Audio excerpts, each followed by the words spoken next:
Buenos días a todos, buenas tardes a todos. Sean muy bienvenidos a esta primera sesión del espacio académico interactivo del PINC. ¿Qué es esto del espacio interactivo del PINC? Bueno, lo que estamos buscando es crear un espacio donde los estudiantes de posgrado puedan venir y discutir los temas que están tratando en sus tesis o en sus labores, en sus investigaciones, y que puedan discutirlo con digamos, un público más amplio, ¿no? Más allá de las discusiones que siempre son muy buenas con sus grupos de trabajo y con sus tutores, pues que puedan abrirse a un público más amplio y que les pueda dar una perspectiva más rica en cuanto a la investigación en cambio climático. Bueno, esta es nuestra primera sesión. Vamos a estar ampliando esto. Hoy empezamos con Tere y con Avi. Ahorita les digo exactamente los nombres de las ponencias y estas cosas. Pero este espacio también va a tener otro componente que es no solo las presentaciones de ustedes, los estudiantes de posgrado, sino también talleres y cursos rápidos, ¿no? Por ejemplo, de R, de MATLAB, de qué son los escenarios de cambio climático. Ya tenemos varios en línea, ya tenemos alrededor de 4 cursos cortos. Nos vamos a poner de acuerdo también con los posgrados de la UNAM para que esto llegue a más gente, ¿no? Entonces, bueno, no les robo más tiempo a mis queridas invitadas del día de hoy. Sean todos y todas muy bienvenidos a este espacio. Esperemos que todos lo podamos aprovechar. Hoy empieza Tere de León Escobedo, punto de partida para posibles vías de adaptación al cambio climático. PINC, que yo creo que son espacios bien necesarios. Voy a uno de los de la UNAM con la dirección o bueno, con la asesoría principal del doctor Francisco Estrada y del comité tutor. Entonces, básicamente lo que les voy a presentar es la aproximación conceptual, teórica del problema que quiero investigar. Entonces, la presentación va ahí. Ahí. Este es brevemente el contenido de la presentación. Voy a decirles cuál es el objetivo específico, un poco cuál es la relevancia de las culturas de la estimación del cambio en el clima que acabamos a comentar, cómo se vincula este tema de las culturas de la estimación con las geografías de la producción y circulación de conocimiento sobre el clima, y finalmente esto por qué sería útil analizarlo para el caso de la ciencia del clima en México, ¿no? Entonces, bueno, quisiera comenzar por decirles que este debate, bueno, digamos, esta investigación o esto que les voy a plantear como parte del objetivo tiene que ver con contribuir a lo que se conoce como los usos de los modelos de cambio de clima. Y con estos modelos me refiero a los modelos complejos de circulación general, de modelación del sistema Tierra, digamos, cómo se utilizan más allá o fuera de la comunidad modeladora de cambio climático, ¿no? Es decir, de forma particular, cómo se utilizan o qué relevancia tienen, si se utilizan o no, cómo son seleccionados para tomar decisiones, ¿no? Para informar y que se tomen decisiones en materia de cambio climático. Entonces, digamos que en ese sentido puede ser un enfoque diferente porque no ahonda lo que ya las y los científicos de cambio climático y de la modelación del clima han hecho, que es específica, pueden ser útiles en los escenarios regionales que se hacen, ¿no? Sino que busca más bien problematizar alrededor de cómo y dónde se produce el conocimiento científico sobre el cambio en el clima y cómo circula este conocimiento no solo entre geografías, sino de grupos de modelación a otros grupos de modelación, y finalmente cómo este conocimiento se selecciona y se utiliza o no para informar la toma de decisiones, ¿no? A nivel local. Que esto puede ser en toda la política sectorial o en la política energética, ambiental. Entonces, otro punto importante a comentarles acá es, bueno, ¿y esto por qué es relevante, no? ¿Por qué es relevante rastrear la producción de conocimiento científico a nivel global? ¿Cómo se vincula con las redes de conocimiento atmosférico y del clima a nivel local? Y finalmente se utiliza para informar a la toma de decisiones. principalmente por tres razones, ¿no? No son las únicas, pero me pareció importante destacar estas.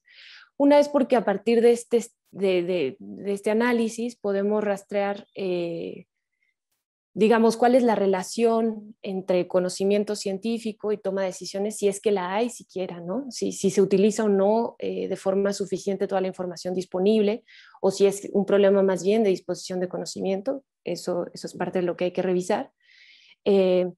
Por supuesto que otro aspecto es revisar qué conocimiento, digamos, es el que se selecciona y en ese sentido se privilegia, y qué conocimiento es el que se queda al margen, ¿no?, de la deliberación política. Y finalmente, si hay posibilidades o no de integrar consensos locales. Y con estos consensos locales me refiero a toda esta producción de conocimiento sobre cuál ha sido el cambio en el clima registrado en México y el esperado. Digamos, si está integrado este conocimiento, si hay una especie de postura que pueda ubicarse como un consenso científico local sobre el estado del clima en México y sobre las acciones que hay que llevar a cabo para mitigar y adaptar, ¿no? Mitigar y adaptarnos. Entonces, bueno, esto nos conduce pues al segundo punto que quiero comentarles acá, que es, o está conectado con las culturas de la estimación de cambio de clima, ¿no? Y este concepto lo tomo de tres autores, de Matthias Heymann, Gabriel Gramensberg y Martin Mahoney, que en 2017 sacaron un libro que lleva este título.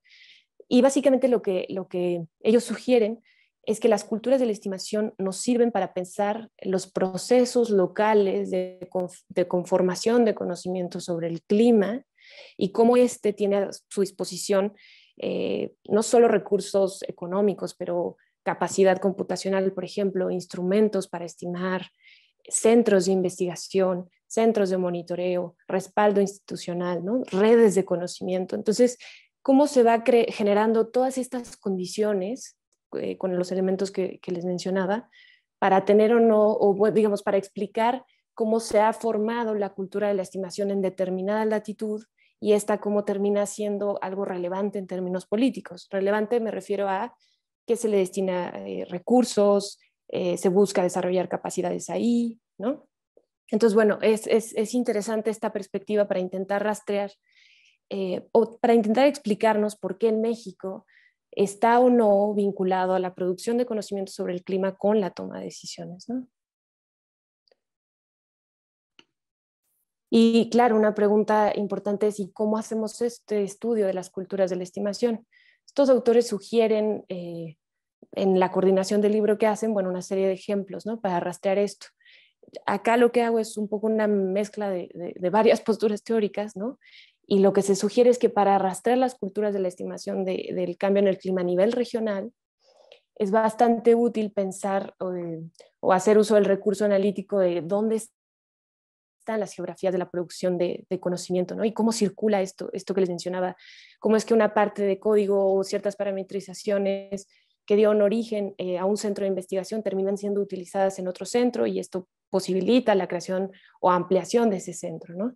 Esto es algo que Paul N. Edwards en su libro A Vast Machine hace un estudio amplio de cómo circula el conocimiento y permite la formación de centros de modelación, principalmente en el norte global.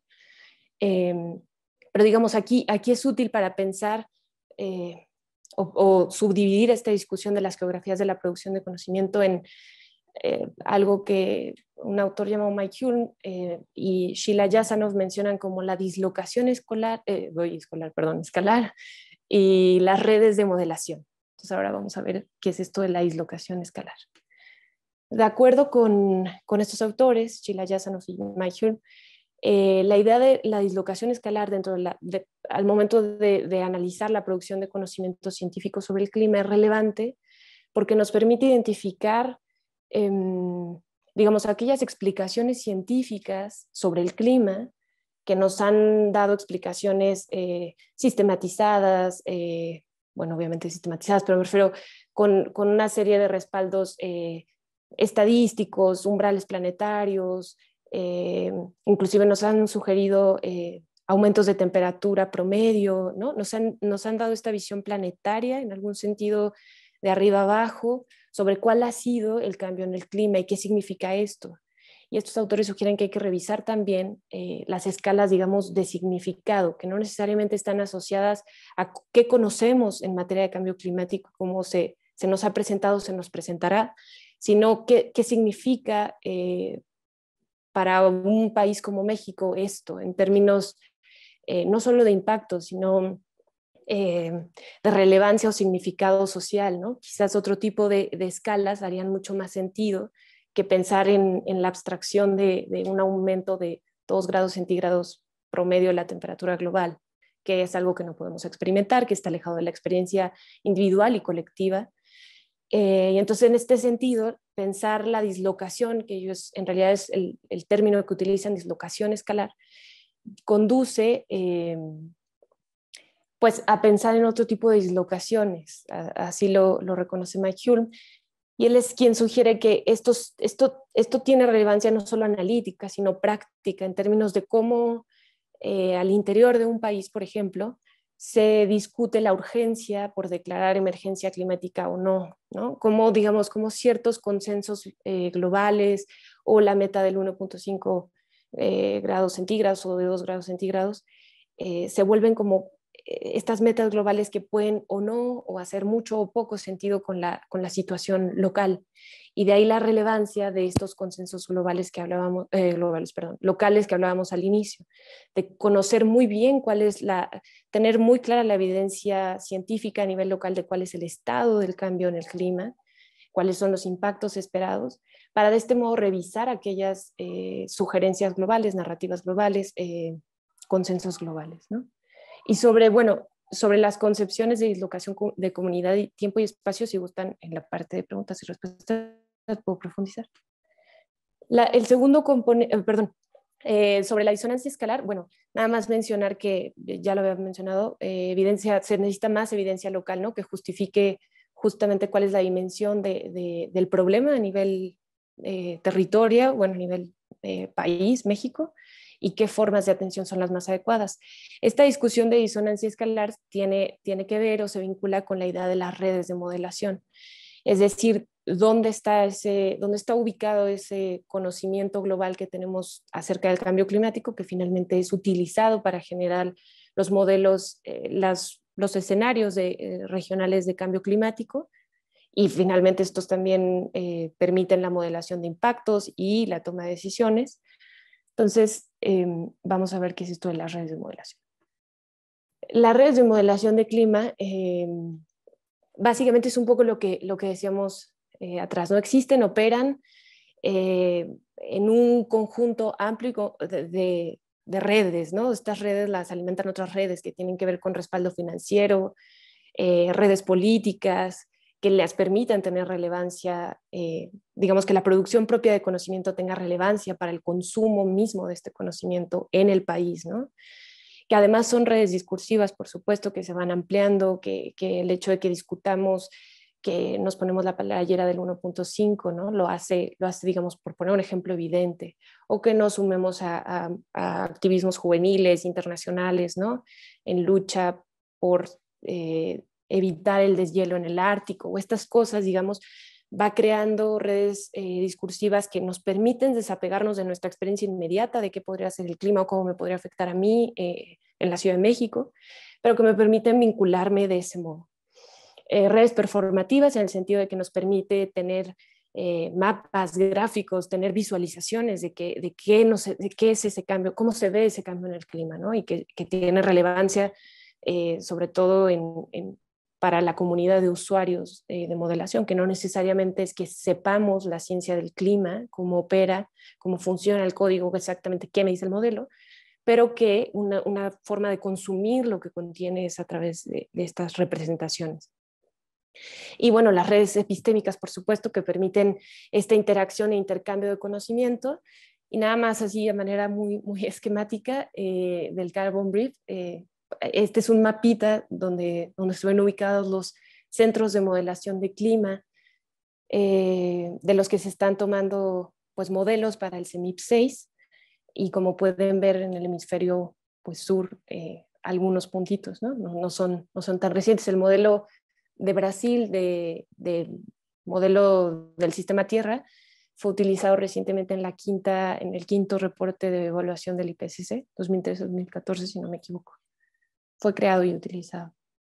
Entonces, bueno, todo esto, ¿por qué resultaría útil o no tenerlo en mente cuando nos aproximamos a pensar qué usos tienen los modelos, cómo adquieren relevancia, cómo es que son seleccionados de entrada, ¿no? O no son seleccionados? Y bueno, esto igual, muy breve, permitiría preguntarnos en México, por ejemplo, qué salidas de modelos se utilizan y por qué se utilizan esos. Se prioriza el uso de los modelos de circulación general o de los modelos del sistema Tierra frente a otro tipo de métodos o modelos más simples que se producen en el país. Esto, ya por ahí mi comité me ha dado bastantes pistas para sugerir que así es parte de lo que me tocará ir desarrollando y fortaleciendo, ¿no? Un poco identificar qué métodos hay disponibles, por ejemplo, en México. Sin embargo, a lo mejor no podría haber ahí una cuestión de no se consideran, no tienen la autoridad epistémica o yo qué sé, frente a los modelos de circulación general que a lo mejor tiene el GFDL, ¿no? O algo por el estilo. Entonces, más allá de hacer suposiciones así, justo este marco teórico permite profundizar en el debate y ubicar exactamente cómo se van creando estas posiciones privilegiadas por cierto conocimiento, ¿no? Que se consume y se utiliza para tomar decisiones. Y finalmente, bueno, otro aspecto importante es porque permitiría ubicar en qué condiciones se requieren para crear estos consensos locales, ¿no? Y por supuesto dimensionar el sentido de urgencia en la atención al cambio climático que va asociado a estas llamados de emergencia climática, por ejemplo, ¿no? Pero bueno, hay otros ejemplos y sería todo, fue muy rápido, pero con la intención de que si hay interés podemos profundizar en esto. Muchas gracias, eso ha sido todo.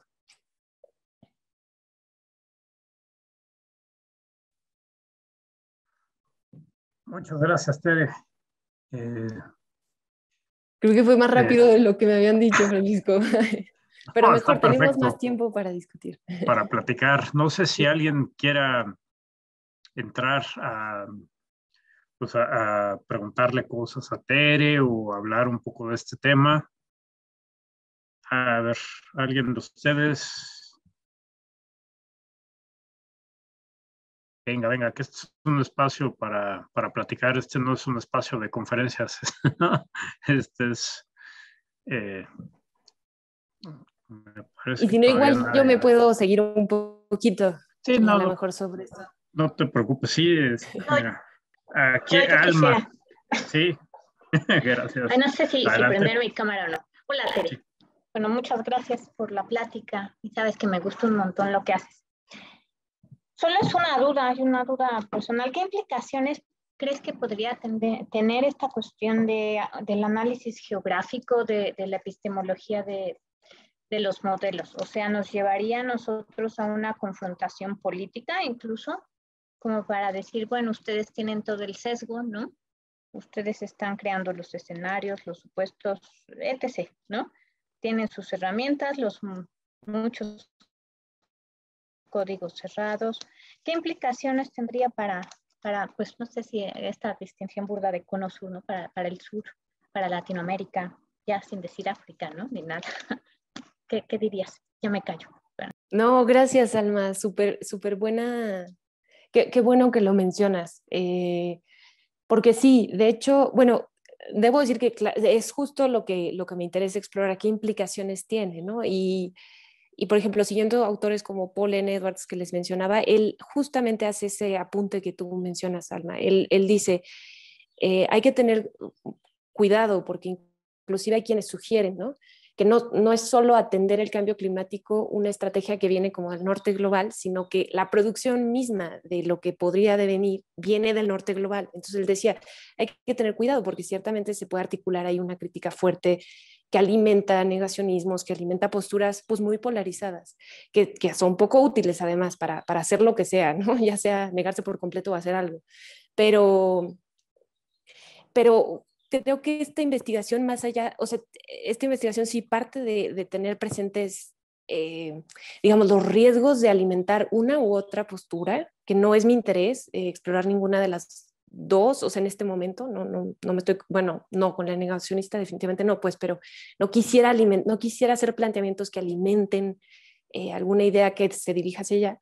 Lo que sí creo que es relevante en términos de qué implicaciones tendría es pensar cómo el conocimiento, por ejemplo, con la reunión que tuve con mi comité, el conocimiento de métodos estadísticos o de lógica difusa, seguramente hay muchos más que desconozco, que ya están produciéndose en México, quizás quedan opacados o no está tan visible su utilidad o digamos, frente a estos grandes modelos, estos modelos complejos que los respaldan estas instituciones, usarlos va de acuerdo a lo que el último reporte del IPCC dice, o el CEMIP, ¿no? O sea, usarlos va más en sintonía con esta narrativa global. Entonces, quizá ahí es una de las implicaciones que a mí me interesaría arrastrar. ¿Qué pasa con dejar este conocimiento un poco a la deriva? O no a la deriva, pero poco visible, poco reconocimiento, cuando a lo mejor quizá el enfoque podría ser, bueno, es justamente esto, desde las culturas de la estimación, será interesantísimo rastrear cómo se ha creado todo este conocimiento sin a lo mejor la capacidad computacional o yo qué sé, las redes de financiamiento, pero igual habría que pasar en agricultura. Más hacia allá me interesa ese tipo de implicaciones con el conocimiento que se deja al margen o que pierde, no, iba a decir vistosidad, pero no sé cómo decirlo, centralidad, ¿no? Como, ajá. Pero sí, son puntos importantes, Alma. Todavía no sé cómo atenderlos todos y faltan, pero sí, esto es importante. Bueno, y ya por último, y creo que sí, esta parte del norte global, sur global, yo debo confesar que yo tampoco no quiero que esto determine la investigación o que cruce así como un eje donde es norte, sur y yo me estoy debatiendo otras cosas, pero tampoco quiero negar que sí hay algo de eso, o sea, tampoco quiero negar que no es coincidencia donde estén ubicados los centros, que el de Brasil sea muy reciente, que el de India desconozco cuándo fue, la verdad, pero creo que también es relativamente reciente, que además me parece a mí como una cosa interesante que sean 3 puntitos en el sur, ¿no? Además en áreas, yo diría, específicas para nombrar que se integró al sur, o sea, sí que hay estas disparidades que si queremos no la necesitamos. Programa no, nada de eso. Entonces, como ese haber logrado dar un paso muy importante en el desarrollo de uno de los modelos principales, ¿no? A nivel global en clima, también cómo eso ha sesgado un poco su visión, ¿no? Porque digo, si hay algo que sabemos es que por muy bueno que esté tu modelo de clima, pues quién sabe, ¿no? Porque si tú quieres ver lo que pasa aquí a 100 años, el problema de las parametrizaciones, los esquemas que uses, todo esto, pues pueden llevarte a resultados muy distintos. Y como son modelos muy complejos, como bien dice Tere, pues hay varias maneras de llegar al mismo resultado, ¿no? No es un resultado único.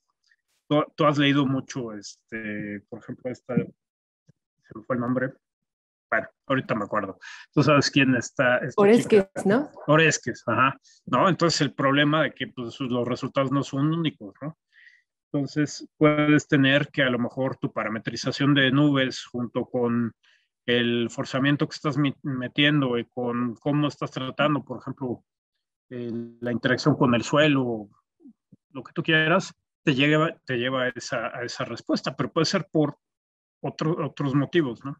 Entonces esto de cerrar, de acotar tu investigación a esto, pues sería interesante como abordar qué le ha dado a Inglaterra robusta que te permite, muy bien, de cualquier manera yo voy a desarrollar en mi país, yo voy a hacer que esto mejore, ¿no? Entonces ahí es una pregunta interesante, ¿no?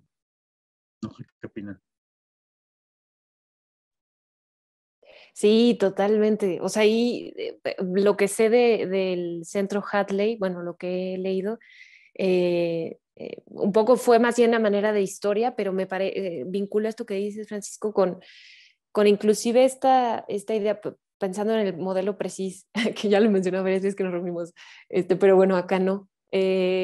No, como un artículo interesante que hablaba sobre la migración de conocimiento científico por medio de los modelos, justo hacía mención de esto, ¿no? Como el modelo preciso, más allá de ir y el objetivo era, vamos a hacerlo un modelo útil para aquellas zonas del sur, ¿no? Que requieren estimar los impactos, los impactos y la vulnerabilidad al cambio climático. Y en esta crítica, este artículo justo decía, bueno, eso es una lectura, por supuesto, la que así se reconoció, ¿no? Por toda la red que permitió el PRECIS y que circulara de este modo, ¿no? Entre ellos la Convención Marco de Cambio Climático. Pero justo el artículo sugería, bueno, tengamos cuidado porque de fondo también permitió poner a prueba este modelo en esas regiones, mejorar su propio modelo. Entonces tampoco tenían posibilidad de hacer, de manipular el modelo y hacer los ajustes necesarios. Eso no fue posible. Entonces ahí como, y que me lo han mencionado tú y el comité muchas veces, ¿no? ¿En qué términos están las colaboraciones? Es algo importantísimo a tener claro, ¿no? Las colaboraciones entre centros y en qué términos fluye este conocimiento, ¿no? Tanto es para alimentar, bueno, esto obviamente es una hipótesis así sacada de la manga, pero qué tanto es para alimentar este escaparate, o no, ¿cómo? Escaparate, perdón, como para mantener esa credibilidad no solo en la comunidad científica, sino política, de claro, el Hadley Center va a continuar produciendo los modelos más complejos que se puedan imaginar, aunque la utilidad pueda ser algo que se pone en cuestión por algunas personas, ¿no? Para su propia política climática. Eso sería una pregunta de investigación que claramente no podría yo contestar, pero súper interesante, sí. Sí, sí, me parece un punto muy importante, ¿no? Porque digo, sin quitar la importancia y todo, ojalá tuviéramos en México 5 Hadley Centers y todo esto, ¿no? Pero sí, como que se antoja una pregunta de eso de utilizar un solo modelo, ¿los ha puesto en ventaja o desventaja o de qué dependería, ¿no? Realmente, o es más bien tener el pretexto o tener la intención de generar el conocimiento que tener una cosa así como sin problemas, ¿no? Que tienes un modelo muy bueno, pero imagínate que pudieran expandirlo a todos los demás modelos y considerar toda la información, eso los pondría en una mejor posición o los dejaría igual, o te digo, simplemente es qué bueno que lo tienen porque eso es una razón para utilizarlo y para generar todo el conocimiento pues, que necesitan para enfrentar cambio climático. O es una cuestión de actitud. A lo mejor si no tuvieran ese modelo, tendrían un modelo simple ¿no? Muy simple y de cualquier manera estarían haciendo un chorro de investigación alrededor y la toma de decisiones estaría recogiendo eso, ¿no? Entonces, ¿a qué me refiero con todo esto? Bueno, porque no necesariamente el que no tengamos un modelo de circulación general debería poner a México en una posición menos privilegiada, ¿no? Tenemos acceso a un chorro de salidas de modelos, tenemos acceso a modelos simples que sí se corren aquí, sí se manipulan y todo esto. Y además abre la posibilidad, como lo que tú mencionabas, nuevos métodos, nuevas cosas que a lo mejor te dan otro lado, otra visión del problema que pudiera ser útil, ¿no? Que pudiera ser a lo mejor más útil que la precisión de modelo muy detallado, ¿no? Pero bueno, no quiero echar un mega rollo. No sé si alguien más tiene aquí pregunta que tenemos de Facebook, que es Norma Elizabeth, dice, trazar la distribución geográfica del conocimiento busca una estandarización de modelos y parámetros. Y también pregunta, ¿cómo defines el concepto de redes? Perfecto. Ay, gracias, Norma. No, esta idea de rastrear el conocimiento geográfico de la producción de modelos no busca estandarizar, por el contrario, busca dar cuenta de la diversidad. Bueno, busca dar cuenta de dos cosas que igual no lo mencioné en la presentación, pero vale la pena. Que esta idea de culturas de la estimación y geografías de la producción, que no son dos cosas diferentes, sino como que las geografías nos permiten entender esas culturas de la estimación en algún sentido. Dos cosas nos dejan ver. Una es la diversidad de procesos que tienen lugar a nivel local, que era lo que mencionaba ahorita Francisco, ¿no? El caso de México. El desarrollo que se ha tenido en ciencia del cambio del clima en México se ha tenido con limitaciones y con un montón de desarrollo de métodos alternativos de acceso a salidas, lo que él mencionó, ¿no? De eso busca dar cuenta las geografías del conocimiento, pero también busca dar cuenta de aquellas formas que ciertamente predominan, o sea, es decir, que aún así quizás, y esto es pregunta quizás para Francisco, se busque que sí utilicemos para nuestra construcción de escenarios regionales el modelo Hadley y el GFDL, bueno, los que sean que se elijan, ¿no? Pensando en la última comunicación nacional, los 13 que se utilizaron, por ejemplo. Bueno, lo que quiero decir es, da cuenta de la diversidad, pero también de aquellas formas que predominan aún en esa diversidad. Entonces, bueno, eso es una pregunta, y la de redes, lo entiendo más bien como es, no tengo un concepto, o sea, es una buena pregunta para tenerla, o el concepto tal cual de redes, más bien lo tengo como redes de conocimiento, que es pues esta distribución y esta interacción entre distintos puntos a partir de esto que les mencionaba, financiamiento, comunidades epistémicas, bueno, esto que mencionaba, pero me sirve, Norma, que me lo preguntes porque no lo tengo, no tengo un concepto así que yo diga, este es el concepto, entonces voy a investigarlo. Gracias. Muchas gracias, Tere. Ahí tenemos a Óscar Calderón, que ya levantó la mano. Venga, Óscar. ¿Qué tal? ¿Ya me escuchan? Ya. Hola, Tere, qué interesante todo lo que has comentado. Qué buena charla, me gustó mucho. Oye, tengo una pregunta, no sé si es muy superficial o muy profunda respecto a lo que has comentado.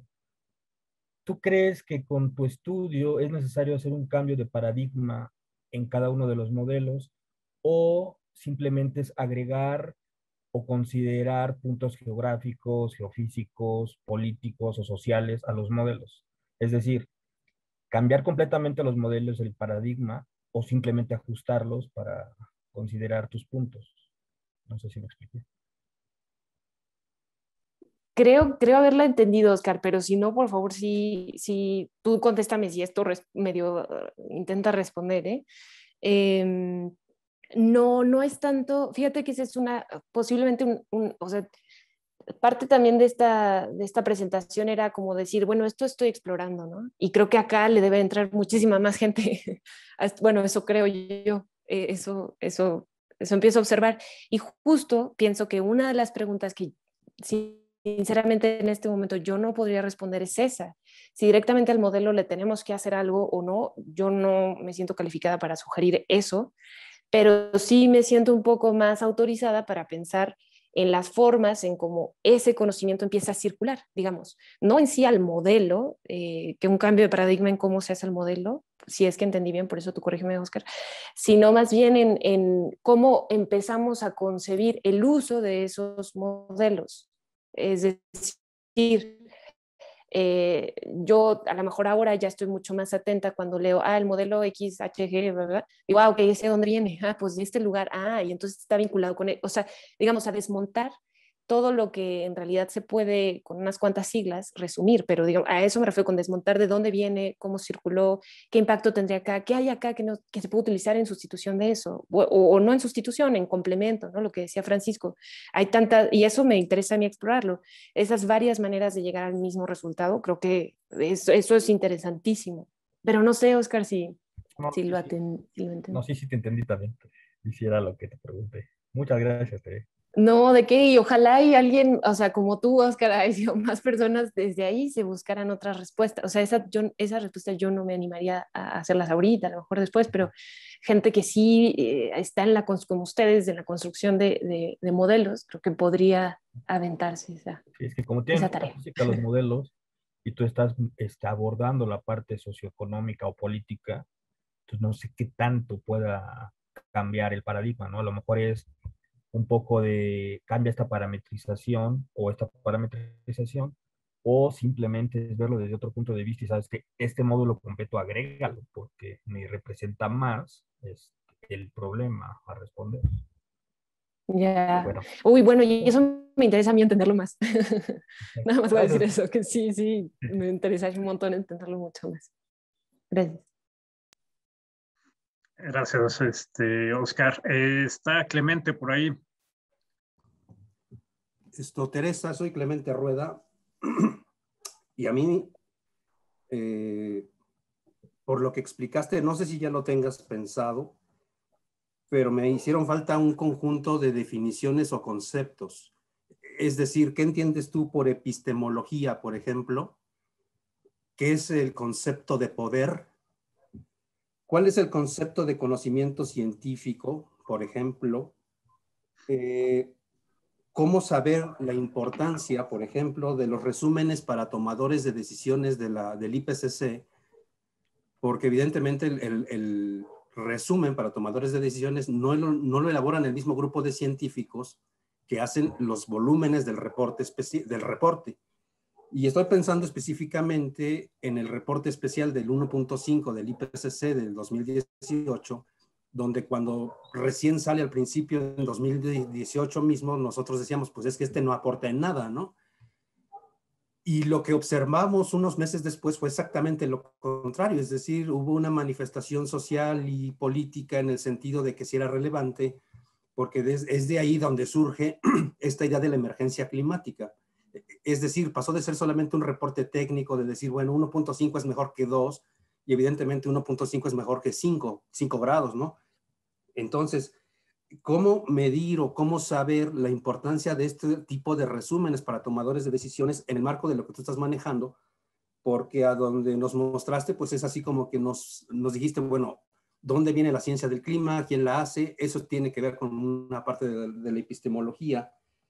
Y a lo mejor la parte de las redes académicas tendría que verse desde el ámbito de la cooperación internacional académica, que no necesariamente se da a través de un acuerdo de entendimiento, de pronto se da entre actores, es decir, entre un investigador que hace un contacto con un centro de investigación, pero es a título personal, y la institución académica, pues al final se cuelga una medallita porque está participando en un proyecto en otra institución, pero es un solo actor. Entonces habría que investigar, por ejemplo, dentro de ese mismo marco epistémico, cómo son este tipo de roles entre académicos e investigadores del sur con la parte del norte. Y en el ámbito nacional, pues sería, por ejemplo, ver cómo hacen modelación, quiénes intervienen, cómo lo hacen, por ejemplo, en el CICESE o en el IMTA, en el Centro de Ciencias de la Atmósfera, en la Universidad de Guadalajara, en la Autónoma de Tamaulipas, porque aunque todos seamos mexicanos, pues resulta ser que los procesos de interacción grupal y de procesos de trabajo pues son completamente diferentes. Entonces, en principio es esta cuestión de los conceptos. Entiendo perfectamente que tú no eres climatóloga ni haces ciencia del clima como lo haría el doctor Estrada, igual que yo soy sociólogo. Entonces, esos conceptos que van a terminar de pulir el enfoque socioeconómico y político son los que me preocupan, porque no sé cuáles vayas a tomar, y por ahí lo dejo. A lo mejor después, si tú quieres, yo te recomiendo algunos autores para que pulas estas cosas. Con eso termino. Gracias, Clemente. Sí, por favor, recomiéndame todo lo que me pueda recomendar. Siempre es bienvenido y agradecido que compartan a sus propios autores y conceptos y demás. Sí están, digamos, sí están definidos, en el sentido de que sí tengo toda una corriente de autores que sigo que discuten estos conceptos. No es que, eso sí lo tengo que mencionar acá, ¿no? Sí tengo toda una línea de geografía humana a la que sigo muy de cerca, que discuten por qué desde la geografía humana es totalmente relevante aproximarnos a cómo conocemos y exploramos estas discusiones, ¿no? Que además a mí me parece que no ha permeado tanto, o es lo que yo percibo hasta ahora, en México, o que no he encontrado tantas autores a los cuales seguir en estas discusiones. Pero entonces sí, me gusta la invitación, digamos, para tenerlo así, casi aquí en la libretita, yo se los puedo leer, que estoy entendiendo para cada cosa, pero ciertamente sí es algo que tengo identificado a qué autores sigo y cómo discuten y nombran y acomodan estos conceptos. Pero gracias también por lo que me vayas a recomendar. Luego, totalmente importante y relevante el comentario, yo creo, de cómo medir la importancia de estos resúmenes del IPCC para tomadores de decisiones. Esa no es una respuesta que pueda dar ahorita, no sabría cómo medirlo, pero sí me gustaría hacer un comentario en torno al reporte del 1.5 y esta idea de emergencia climática, y sobre todo a cómo lo mencionaste, que me pareció importante, me pareció interesante. Como mencionas esto al inicio, me parecía que no era tan útil y resultó ser muy útil y generó mucha movilización social en torno a a inclusive decir que nos quedaban 12 años, ¿no? En ese entonces, y entonces emergencia climática y 1.5. Y yo, fíjate que ahí estaría un poco en desacuerdo. Yo, de hecho, yo pondría en cuestión, y sé que esto puede ser un poco provocador, pero yo pondría en cuestión en qué términos sugerimos que eso es útil, o por qué de pronto del comentario inicial que hacías, me pareció que no tenía tanta utilidad y terminó siendo muy útil. Yo lo pondría al revés. Yo pondría en cuestión qué tan útil está siendo a nivel... no tendría la información a la mano para decir, ya se han hecho evaluaciones de la utilidad de las declaratorias de emergencia climática en estos 34 países que lo han declarado, unos de forma total y otros de forma parcial, es decir, en algunos estados, ciudades, ¿no? Pero ya hay 34 países que lo han declarado. Yo no sabría en este momento contestar, bueno, ¿se ha evaluado si la política en esos países climática ha tenido resultados pues, mejores o mayor reducción o un tránsito a energías renovables más acelerado o no sé? No lo sé, no sé si por ejemplo tú lo tengas, pero lo que acá en todo caso estoy planteando es interesante la pregunta de cómo impactan esos resúmenes, y sí me sirve que lo preguntes porque me lo voy a preguntar yo también y lo voy a rastrear, porque a mí me hace pensar que que en efecto el uso social de esa información de pronto puede devenir en muchas cosas que no sé qué tanta conexión tenían con la idea original de la ciencia básica de eso. No sé si sugerir los 2 años y pensarlo como, perdón, 12 años, los 12 años que nos quedan sea el mejor modo de pensar la política, de accionar movilizaciones sociales o conciencia social. Yo no lo sé, o sea, yo sí me lo pregunto. Yo sí me pregunto si la política del miedo que algunos quieren fomentar en algún sentido es la mejor forma de incentivar la acción. Yo sí me pregunto si la emergencia climática es el mejor sentido o camino para conducir, para digamos, sí, conducir la idea de urgencia climática. Si esta es la mejor forma, es el mejor recurso, no lo sé, me lo pregunto por las implicaciones, y lo comentábamos justo en la reunión de comité con Francisco y el resto de los miembros del comité. ¿Qué implicaciones tiene esta llamada a emergencia climática en términos de a quién se le confieren más poderes, ¿no? O más responsabilidades, a quién se les restan, qué derechos se pueden ver trastocados, mi derecho a ir en mi auto privado que no es eléctrico, no sé, me hago preguntas de cuál es el contenido de esos llamados a emergencia climática en el término más de afectación directa a mi vida diaria, a mi estilo de vida, ¿no? Al de la comunidad donde vivo. Entonces, me llama la atención, y sí es una invitación muy útil la que me haces, de los conceptos, la importancia de medir el impacto de los resúmenes. Concuerdo con que la cooperación académica entre actores es un tema súper interesante a explorar con mucho cuidado, porque como bien dices, y acá serían varios autores los que de pronto se me vienen a la cabeza, Naomi Oreskes, quien es una historiadora de la ciencia, también es geóloga. Ella tiene todo un trabajo muy amplio sobre consensos científicos y sobre la idea de que la ciencia, bueno, por supuesto, en este acumulado de conocimiento solo se va logrando en comunidades, que no hay tal logro como en individual, en el actor. Pero acá me parece interesante pensar en términos de que sí es cierto que se activan ciertas posibilidades de formar redes o de movilizar conocimiento o de conectar con el centro tal o el académico tal o irme al centro tal de forma mucho más individual. Y acá se me vienen 2 ejemplos con eso que mencionas. Uno, que gracias a Francisco yo no tenía idea, del doctor Adem, ¿no? Y la creación de este modelo termodinámico, si no me equivoco, ¿sí? Perdón, ¿no? Que en su momento le dio a México un montón de visibilidad, de forma particular a su trabajo, por supuesto, pero que pareciera ahí sería interesante estudiar por qué no permeó en mantener la producción de conocimiento científico sobre el clima al nivel que a lo mejor él lo logró con su grupo, no lo sé, ¿no? Como ver qué pasó ahí de haber sido tan reconocido este modelo, ¿no? ¿Qué pasó ahí? O sea, sería interesante ver esto que sugieres, justo como un actor puede movilizar y también suspender la movilización, o no sé, o no haber formado estas redes, o, ¿no? Son preguntas ahí a investigar. Otro ejemplo que se me viene, que viene del libro A Vast Machine de Paul N. Edwards, es justo la creación del Centro Meteorológico de Investigación de Australia. Y lo que el recorrido que él hace es un investigador, del cual ahorita no recuerdo el nombre, pero un investigador que estaba en el Centro Meteorológico Canadiense desarrollando un modelo, ay, perdón, se me acaba de ir, espectral, un modelo espectral, investigando, y él fue quien se fue posteriormente a Australia y creó, bueno, no él, ¿no? Supongo que toda una red, como bien veíamos, de condiciones, permitieron la creación del Centro de Investigación Meteorológico de Australia y de la creación y ampliación de este modelo espectral, que posteriormente viajó parte del código del modelo espectral al centro en CAR en Estados Unidos. Entonces, es muy interesante cómo en efecto los actores o científicos y las redes que ellos posibilitan, el conocimiento que ellos tienen, sí termina movilizando o ampliando esta idea de consenso científico más global que planteaba Oreskes, o esta idea de esta movilización más en conjunto, en comunidad epistémica, ¿no?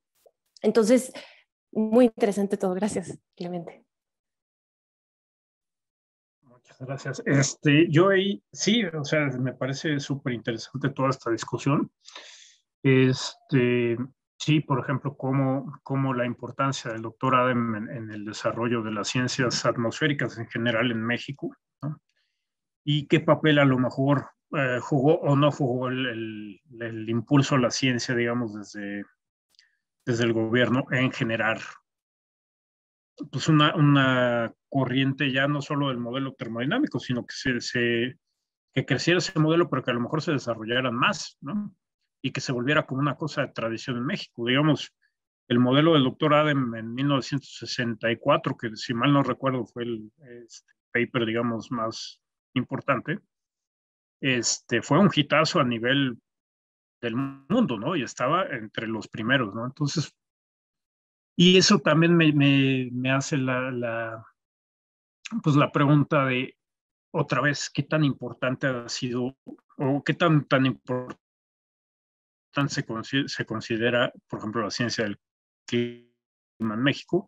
No solo en aquel entonces, cuando estaba estudiando, por ahí más o menos, el sentido que cambio climático de pronto es como un trending topic, digamos, en la parte de México hace esto y cambio climático está muy acá, no ahorita, sino ya lleva muchísimos años, ¿no? El gobierno, no sé, el mismo de Calderón era una de las cartas, ¿no? Cambio climático y todo esto.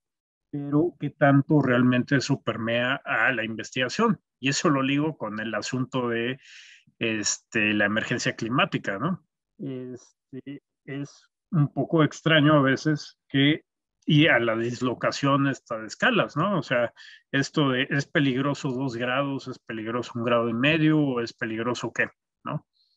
¿Qué son los límites estos? Bueno, seguimos lo que se recomienda, digamos, a partir de pues un consenso muy extraño internacional de que 2 grados es el número mágico o a lo mejor 1,5, pero pues no tenemos información suficiente, no solo en México, sino en un chorro de países, la mayoría, de dónde están nuestros puntos de quiebre, digamos, dónde están nuestros tipping points o lo que tú le quieras llamar de, a partir de esto sería peligroso. ¿En qué?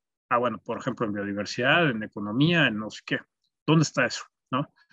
¿Dónde está eso que sería súper importante para determinar cuál es tu emergencia? ¿No? La emergencia de México no va a ser la misma de Inglaterra, ¿no? Ni los tiempos para adaptarse, ni nada de eso, ¿no? Entonces, esa es la otra pregunta, ¿no? Ya que uno tiene eso, ok, ¿qué necesitas para generar esa información? ¿No? ¿Qué necesitas? Necesitas modelos súper precisos, necesitas, por ejemplo, lo que comentábamos el otro día. Obviamente estoy siendo provocador, ¿no? No tiene muchos matices esto, ¿no? Pero, por ejemplo, en la historia de la humanidad jamás hemos necesitado información climática a 1 kilómetro por 1 kilómetro. Nunca, jamás. Nunca nadie ha tenido esa necesidad súbita. Y ahorita, cuando tenemos un futuro de lo más incierto en cómo va a cambiar el clima y todo este asunto, resulta que es súper importante tener información precisa para medio metro, digamos, ¿no? O sea, unas escalas, y que si no, o sea, eso está muy bien perseguir ese desarrollo científico, pero en la justificación, digamos, para la toma de decisiones, ¿no?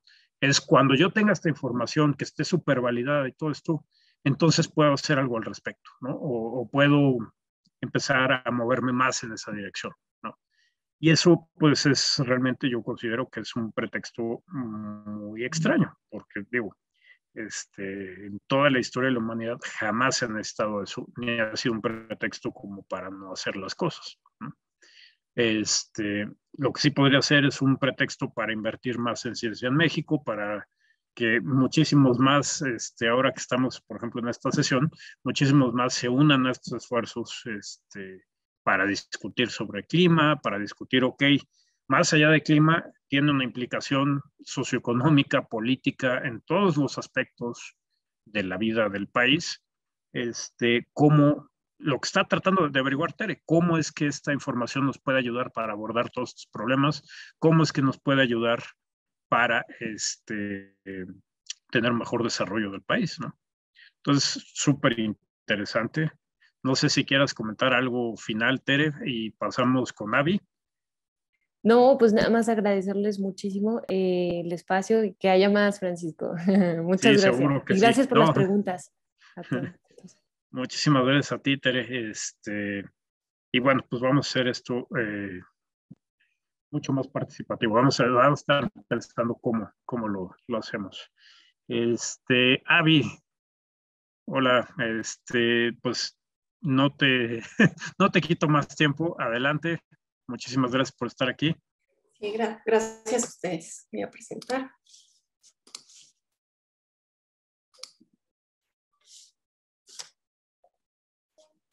Ya se ve, ¿verdad? Ya, listo. Bueno, buenas tardes. Mi nombre es Avi Aro. Yo soy estudiante de doctorado del posgrado en Ciencias de la Sostenibilidad en el Instituto de Ecología. Y bueno, estoy bajo la cotutoría de Francisco Estrada y la doctora Marisa Massari. Y bueno,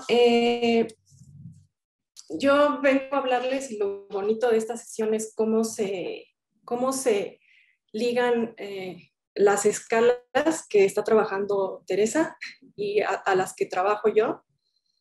Y lo interesante de ver cómo esta transescalaridad, pues al final es importante a nivel local o a nivel comunidad en algún espacio de análisis. Y mi tema en particular son analizar los procesos de decisión de agricultores de pequeña escala, conocidos también como agricultores de subsistencia o agricultura familiar, o pequeños agricultores. Aquí en México es campesinos realmente. Y esto es útil para tener un punto de partida para posibles vías de adaptación ante condiciones climáticas futuras. Y bueno, la importancia de la agricultura a pequeña escala pareciera que no es relevante, pero realmente lo es a nivel tanto nacional como global. Se dice que existen 525 millones de propiedades agrícolas, de las cuales 80% son manejadas por agricultores de pequeña escala. Y esta producción representa un alto porcentaje del consumo que se hace a nivel mundial. Pues se hace en pequeñas parcelas que no son muy grandes, que hasta tamaño medio pueden ir hasta 5 hectáreas, pero por lo general son de 2, 3 y muchos 5 hectáreas. Y bueno, este grupo tiene una pequeña propiedad agrícola, se caracteriza por un trabajo que es principalmente apoyado por la mano de obra familiar, y son grupos altamente vulnerables porque tienen condiciones de marginación muy altas, viven en condiciones de pobreza o pobreza extrema, y esto hace que estén limitados en sus capacidades económicas y educativas para poder enfrentar cualquier estresor, sea climático, ambiental, socioeconómico. Y además tienen una alta dependencia a los cultivos, en particular a los cultivos que siembran para el consumo de la casa o del hogar, y poco lo dedican en algún porcentaje a la venta. En particular en México se ha visto que ya poco se dedica como a venta y mucho es al consumo para subsistir.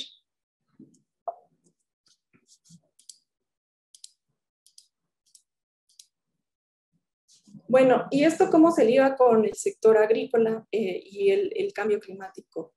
Ya sabemos, y supongo que muchos del público saben que hay una tendencia sostenida al aumento de la temperatura a nivel global, caracterizado por eventos extremos más frecuentes que afectan diferentes sistemas a nivel global. Y estos cambios en el clima, dada que la dependencia de la agricultura es altamente a condiciones climáticas, pues tiene ya impactos observados y proyectados en los rendimientos y de los cultivos, y particularmente en aquellos cultivos de importancia global. Y esto, como consecuencia, ha puesto en riesgo a las sociedades altamente vulnerables, en este caso a los agricultores de subsistencia. Y bueno, estos cambios de temperatura indican un mayor calentamiento en los años futuros, en la frecuencia y distribución de las lluvias, de las cuales también dependen mucho la fenología de las plantas, de los cultivos que son clave a nivel global. Y estos, sin lugar a dudas, tienen efecto en cascada en la producción agrícola mundial y en la seguridad alimentaria, donde se estima que en años siguientes se tendría que aumentar la producción de alimento en un 60 hasta un 110% para alimentar a 9.5 billones de individuos en el mundo. En el contexto nacional, en los últimos 50 años, la temperatura promedio ha aumentado 0.85 grados en México. Ha habido un aumento de los días cálidos extremos. Y en cuestiones de la precipitación, pues no se tiene un patrón muy claro, pero sí ha habido cambios sobre todo en la frecuencia, en la distribución de las lluvias anuales, de cuándo tendrían que ser las temporadas de lluvias y las temporadas de secas. Y en las últimas décadas también ha habido periodos severos de sequía, tomando en cuenta, por ejemplo, este año que tuvo varios meses con una sequía muy crítica en casi todo el territorio del país. Y regresando más atrás, en el 2011, más del 90% del territorio nacional estaba afectado por sequía. Ahora bien, la relevancia de esto, de cambio climático, agricultura y agricultores de subsistencia, va porque en los últimos años, si ustedes se fijan en los reportes de evaluación del IPCC, conforme han ido avanzando los años y los reportes, bueno, ha habido una importancia hacia el concepto de adaptación y a la vez hacia los cultivos y los efectos o impactos en los cultivos que puede tener el cambio climático en estos. Entonces, históricamente, el IPCC se ha visto una evolución de la importancia de este tema en sus diferentes reportes. Y también, por otra parte, ha habido un crecimiento del número de investigaciones respecto a los agricultores, a las evaluaciones o investigaciones que se hacen respecto a la agricultura local. Pero creo que vale la pena irnos un poco más atrás y hablar de cómo el concepto de evaluación ha evolucionado y por qué es relevante ver que al principio las cuestiones de adaptación, al menos en el IPCC y en las investigaciones, iban más enfocadas a cuestiones de riesgo y de impactos y no se tomaba muy en cuenta la adaptación, o la adaptación estaba como pintadita ahí, pero no había ni siquiera un capítulo que hablara de eso, ¿no? Y después empiezan a haber críticas desde enfoques de la economía, de la ecología y la economía política, que hablaban de cómo la adaptación tenía que tomarse en cuenta y aparte tomar en cuenta que la adaptación estaba limitada por una vulnerabilidad inherente al sistema que se estaba estudiando, las sociedades, a los grupos o a las regiones, y cómo esta vulnerabilidad y las relaciones de las condiciones sociales tenían una limitación en la capacidad de las sociedades o grupos para enfrentar cambios a estresores. Y más que más hizo la crítica y la falta de entender las raíces por las cuales las personas estaban limitadas a adaptarse. Y que tiene que ver mucho con motores que no solo son locales y no solo son climáticos, sino que hay todo un contexto político, económico, social e histórico de por qué vemos lo que vemos en este momento, de cómo las personas responden o se adaptan. Y el IPCC marca la adaptación como un proceso de ajuste al clima actual esperado, así como sus efectos, que buscan moderar o evitar daños o explorar oportunidades también de las nuevas condiciones climáticas. Y esto es importante porque se empieza a ver a la adaptación no como un estado que se queda estático, sino como un proceso que va evolucionando conforme pasa el tiempo y que es altamente dependiente contextual. No es lo mismo que se adapten en el sur que en el norte, ni los grupos bajo ciertas condiciones sociales más vulnerables que los menos vulnerables.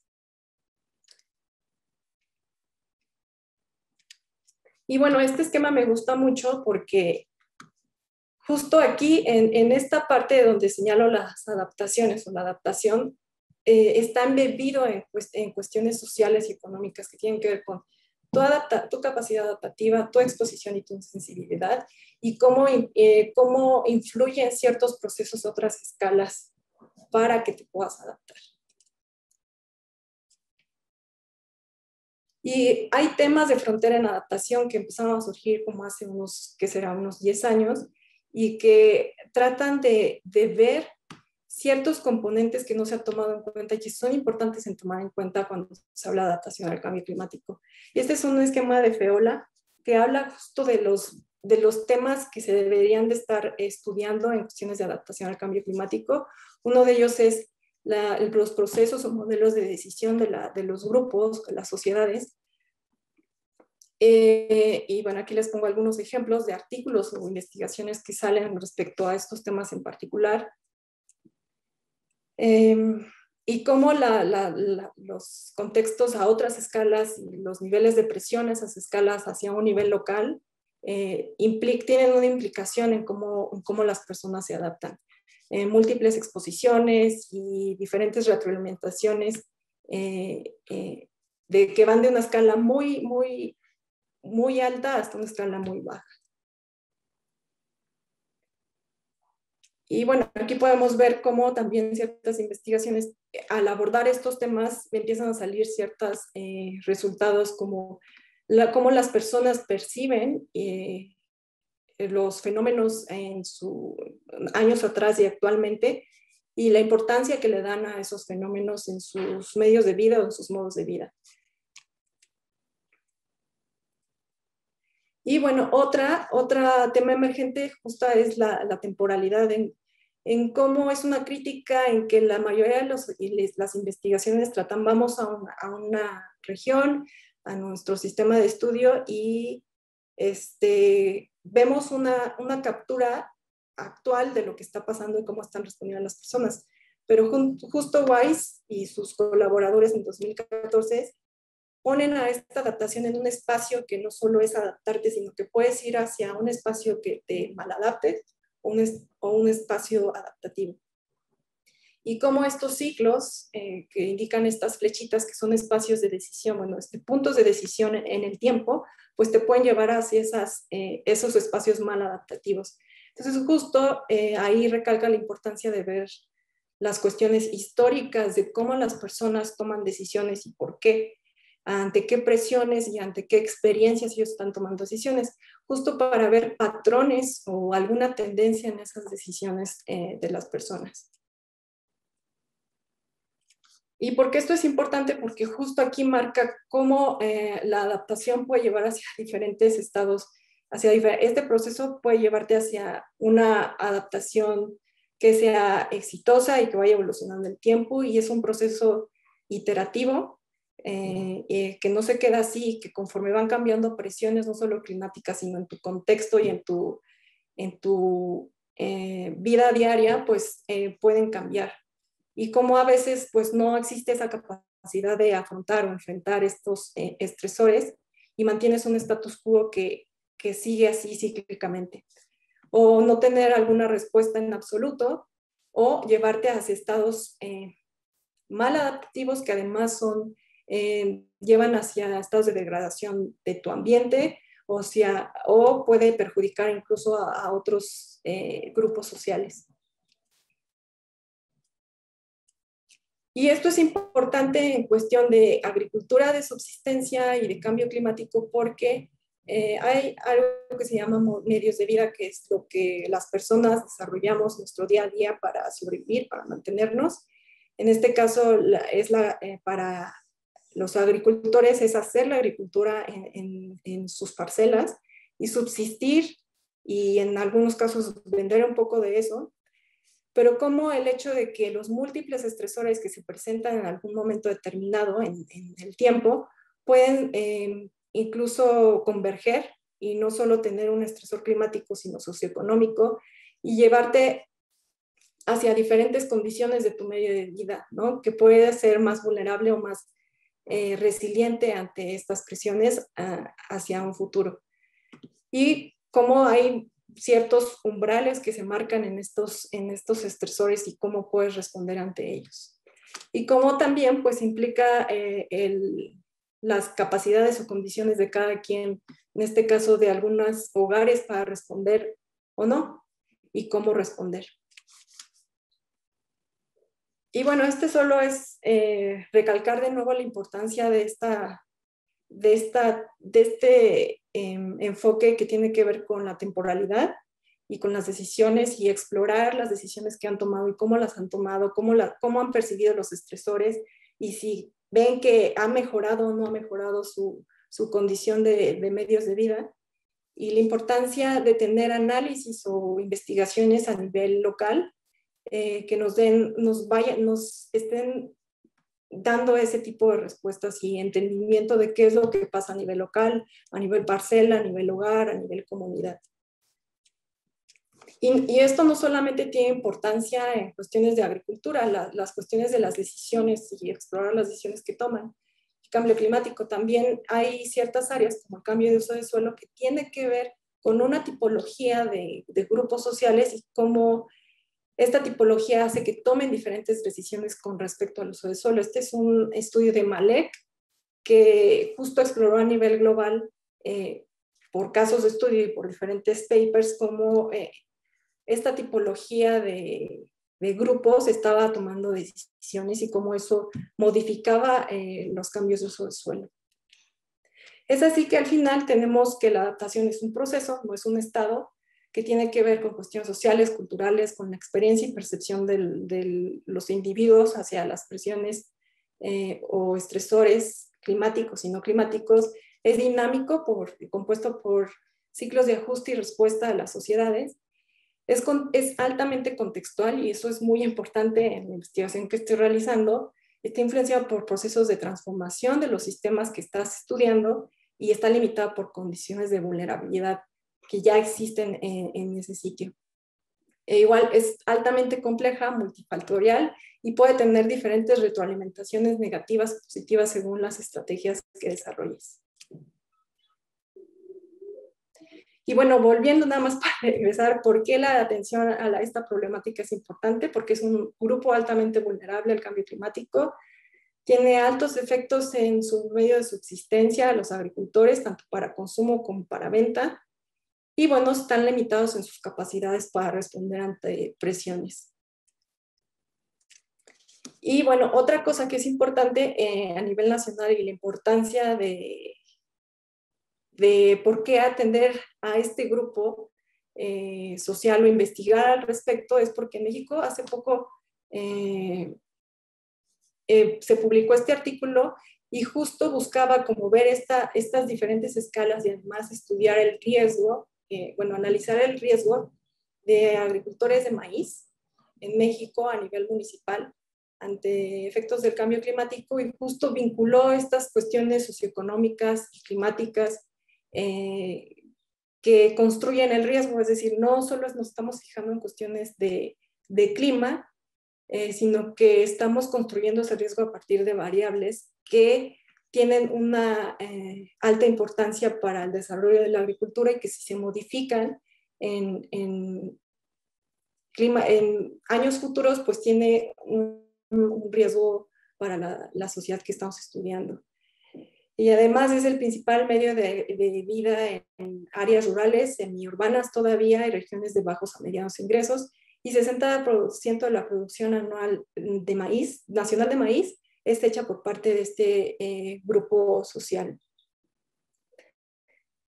Y bueno, de aquí, de esta gran escala que es a nivel municipal, desagregado ese riesgo, ya no partimos de un punto en el cual estamos, por una parte, viendo a nivel local las cuestiones de adaptación y las decisiones de los agricultores, sin saber a qué posiblemente, o a qué condiciones o a qué escenarios podrían enfrentarse a un futuro, sino que vamos un poco explorando desde una escala global y nacional para estimar riesgos en su producción clave, que es la milpa, que es maíz, que es frijol, y algunos, bueno, en esta región que les voy a hablar es Chiapas. Y bueno, yo manejo mi investigación bajo marcos teóricos de proceso de decisión y de múltiples presiones, que ya les había mencionado en una lámina anterior, cómo a través de la interacción social y biofísica de las decisiones que toman los agricultores de pequeña escala, de las múltiples presiones que ellos han enfrentado en un pasado reciente y de la intensidad de esa presión que ellos perciben, ¿no?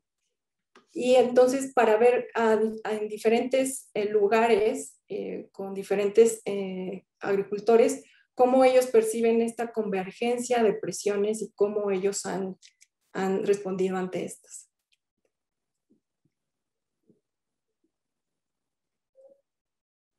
Y mi enfoque también se vincula con los medios de vida, porque bueno, la agricultura es parte del principal medio de vida de los agricultores de subsistencia, y el medio de vida más que es el conjunto de capacidades y actividades activas que forman el sostén de sobrevivencia del individuo u hogar, y se compone por capitales que son de carácter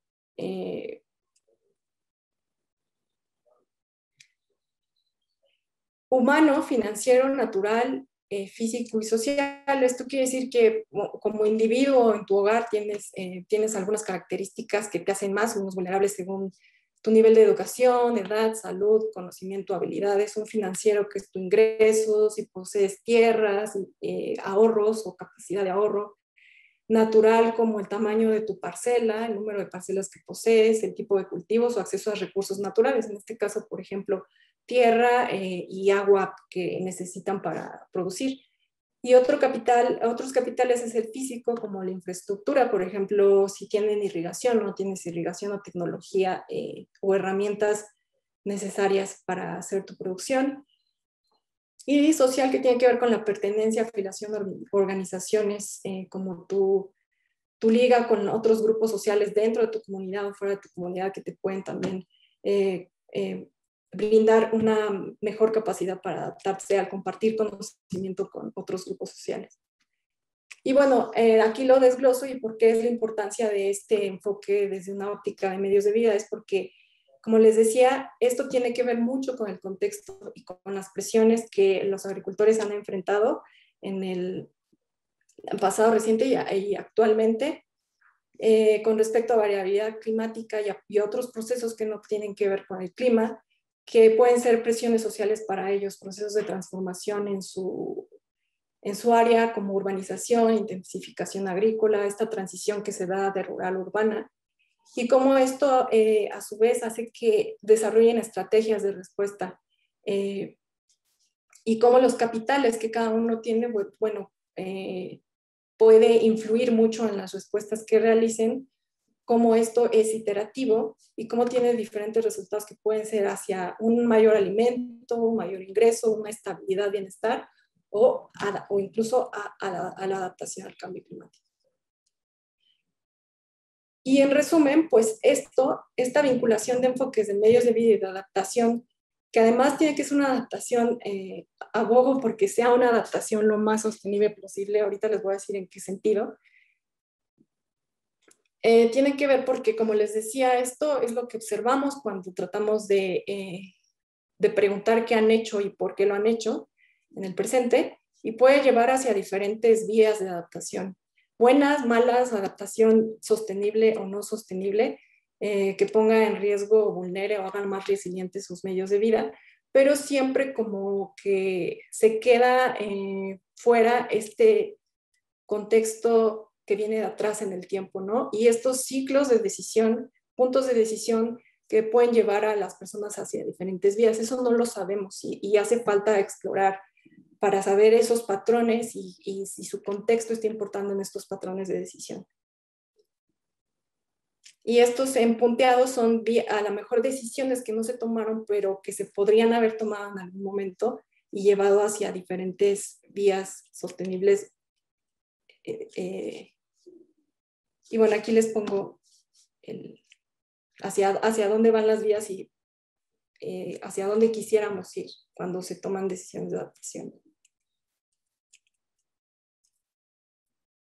Y bueno, rápidamente, mi región de estudio, yo trabajo en el estado de Chiapas, particularmente en una cuenca que forma parte de la gran cuenca de los Umacinta. Y bueno, bajo escenarios de cambio climático, en el estado se puede esperar una disminución del 3 al 12% para el 2040 de la precipitación y una prolongación de días secos hasta de 2 meses. Y así como disminución en los rendimientos del maíz de hasta el 60%. Y además, una gran cantidad de la población, si no es que la mayoría de la población se dedica, además del turismo, a tener todavía su sistema milpa y a producir para subsistencia, o igual diversifican sus actividades y se dedican a estas dos actividades, pero son predominantes en la zona. Y bueno, es una cuenca transfronteriza en la cual queda el país de Guatemala al límite con esta cuenca.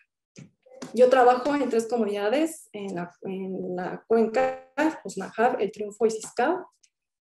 Y Ciscao está dentro de un parque nacional, El Triunfo no. Y Josnajab no está dentro de un parque nacional, pero tiene características. Los pobladores que se encuentran ahí manejan su bosque aún y lo mantienen bien aún sin estar como un parque nacional oficialmente. Y solo para que sepan de qué hablo y dónde está, algunas fotos de mi zona de estudio.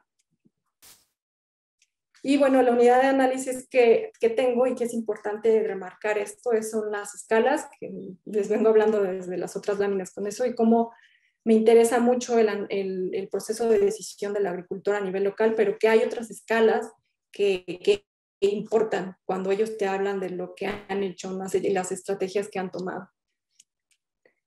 Y yo lo veo como otra cosa, y un paréntesis, que yo veo a la cuenca como un sistema socioecológico porque, bueno, tiene diferentes escalas, que mi escala focal es el agricultor, tiene una subescala que son las comunidades rurales de la cuenca y el Usumacinta, y otra superescala que es a nivel regional, estado o global. Y esto influye en las decisiones que toman. Hay retroalimentaciones, hay efectos que vienen de otras escalas y que derivan en cómo las personas toman decisiones a nivel local. Y bueno, rápidamente ya para terminar, porque ya se me acaba el tiempo, lo que he realizado son entrevistas semiestructuradas, se llaman, porque, bueno, tú platicas con las personas en la parcela donde ellos desean platicar, y bajo cierto guión que traes en tu mente de explorar ciertas cosas, pues vas hablando y van saliendo cosas de depresiones y de fenómenos que han experimentado, y cómo ellos, qué es lo que han hecho para aliviar esas presiones, ¿no? Y entonces esto ya me ha dado una característica de cada comunidad y por lo tanto un contexto de cada comunidad, y cómo son los principales cambios biofísicos que estas personas han experimentado. Y aún estando en una cuenca que es realmente pequeña en comparación con la cuenca de los Umacinta, puedes ver que aún en un espacio tan pequeño los contextos importan muchísimo en cómo toman decisiones y cómo perciben las presiones climáticas y no climáticas en su historia.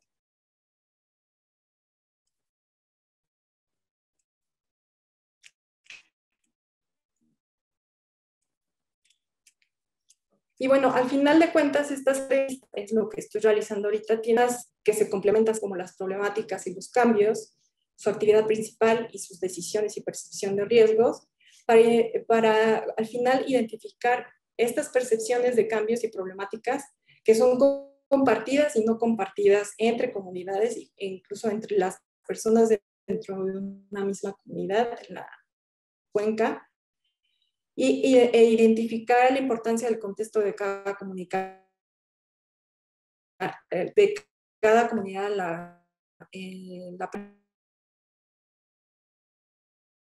expuestos por las personas con datos cuantitativos agrícolas climáticos, es decir, una cosa es lo que tienen en su memoria mental y las personas recuerdan y cómo esto se complementa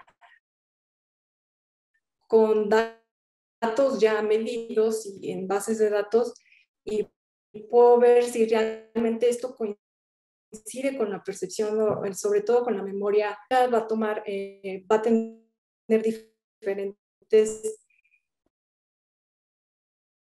También he realizado grupos focales que con estos mismos agricultores que los entrevistamos se unen en un taller donde se unen varios de estas personas y hablamos de un calendario anual de cultivos para ver en qué meses ellos siembran, en qué meses ellos cosechan, y ver cómo a partir de un calendario anual se pueden explorar cambios en el clima. Por ejemplo, se habla de la distribución de las lluvias o que no llega cuando sería clave que llegara para los cultivos de maíz y frijol. Y esto, al final de cuentas, tiene la intención de que a partir del calendario nosotros, a través de de estimar un índice térmico de desarrollo con Oscar y Francisco, de cada cultivo, en este caso maíz y frijol, vemos cómo estas ventanas que ellos marcan como esenciales para el cultivo del maíz y el frijol cambian y podrían cambiar bajo proyecciones de escenarios futuros. Entonces, esto es súper relevante porque es una de las claves para cómo ellos toman sus decisiones en la milpa. Y al final, evaluar cómo las respuestas desarrolladas han moldeado dinámicas de sus medios de vida y procesos de adaptación que son diferenciados y cómo esto puede que haya mejorado o haya empeorado o no haya cambiado en absoluto su condición de medios de vida.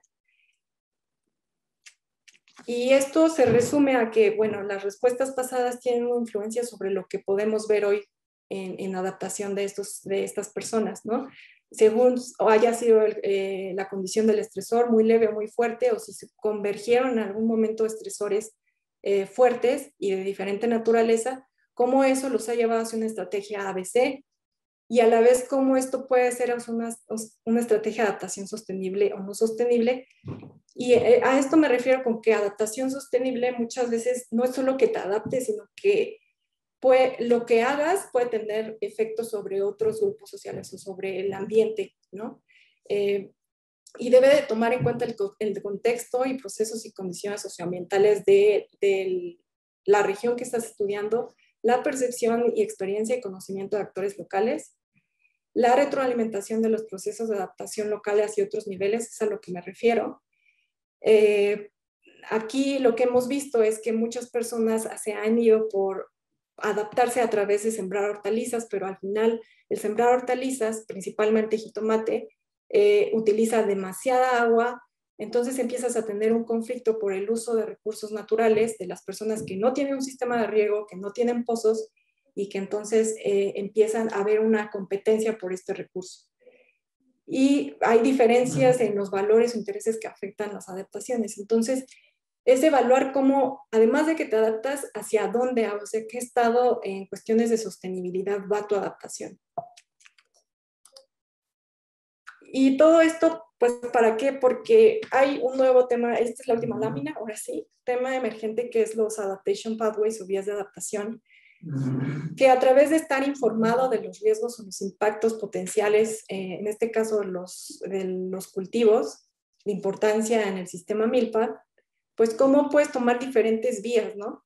Y no es una vía que tomes tú como investigador, sino consensuar y trabajarla a través de tomadores de decisiones, que los primeros tomadores de decisiones son los agricultores, y complementar con el conocimiento que el gobierno municipal o ejidal, más que nada municipal o estatal, tenga, y en las políticas igual que tengan que cambiar para que nos lleven hacia diferentes acciones, que esto no va a ser estático, sino que en algún momento se va a mover, ¿no? Y hay que estarlo evaluando continuamente para ver si tras tener un impacto, sabemos que al final, no sé, por ejemplo, en unos años se va a mover esa ventana térmica o hídrica de lo que requieren los cultivos para desarrollarse. Bueno, entonces pensar en cuestiones ya de tomar semillas más resistentes a esas temperaturas altas, diversificar cultivos, La diversidad de Chiapas es increíblemente grande y podemos explorar otras opciones y ya podemos estar más aterrizados en proponer o construir estas vías bajo impactos estimados y en proponer lo que ahorita es lo que México maneja más que nada en adaptación, que son las soluciones basadas en naturaleza, particularmente la adaptación basada en ecosistemas, que además de adaptarse buscas que un bienestar y un mantenimiento del medio de vida mejore, en particular para la sociedad que estés estudiando. Y ya, eso es todo. Muchas gracias.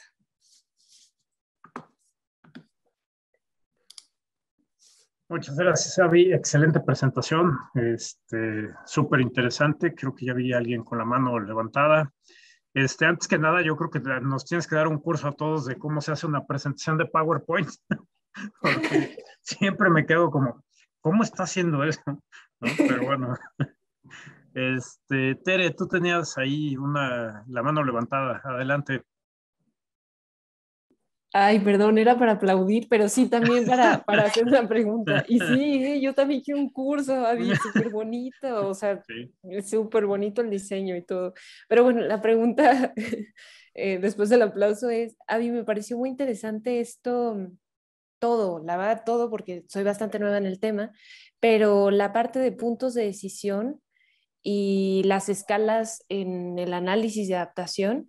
Te iba a preguntar si con estos puntos de decisión, bueno, primero si los puntos de decisión se rastrean literal el ejidatario que decide A, B y C o el conjunto de ejidatarios o ambos análisis se hacen y te iba, o sea, es una, como en qué escala es estos puntos de decisión.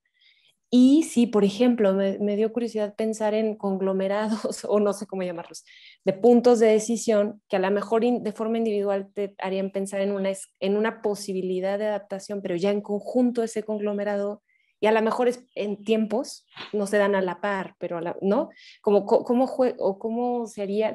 Estoy pensando en cómo se mete el tiempo en estos puntos de decisión que pueden ser varios, pero que en la escala de tiempo que la pensamos si permite suponer un estado de adaptación u otro, o algo así, no sé, cómo se juega con todo eso. Fue muy interesante, gracias. Gracias, Te.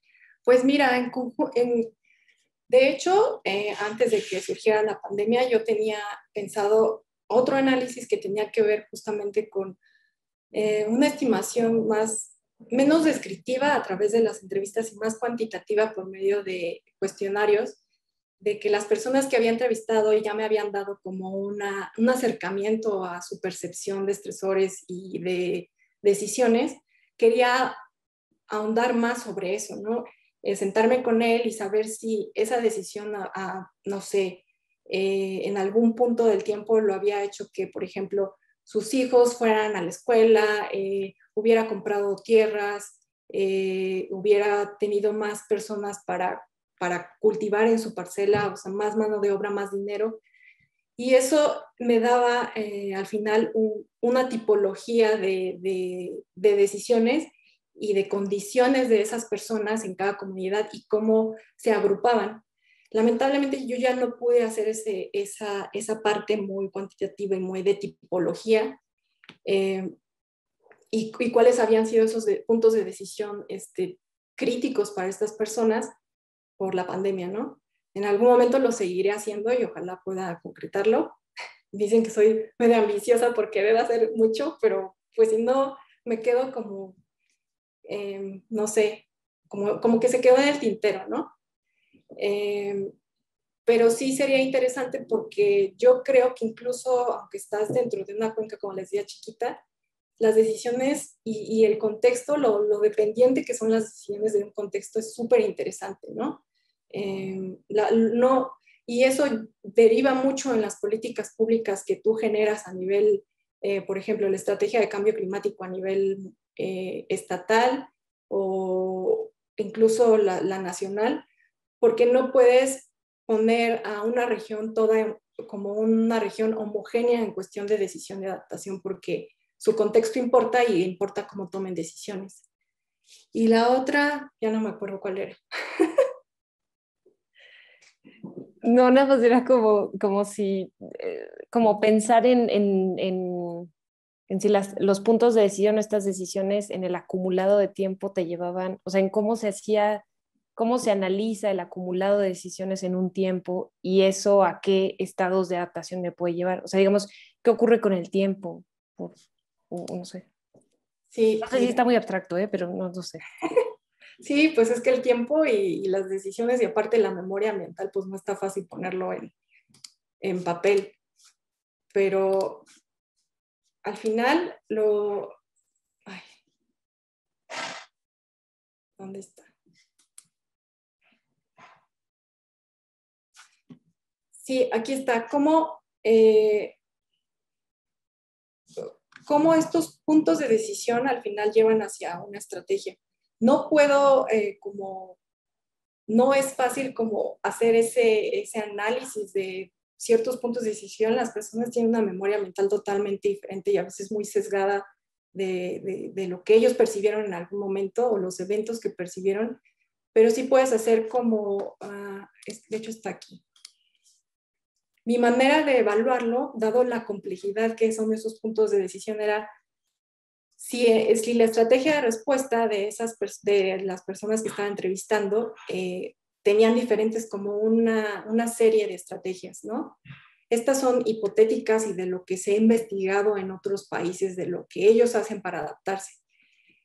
Y si esto al final tenía una dirección positiva o negativa que ellos veían como resultado, ¿no?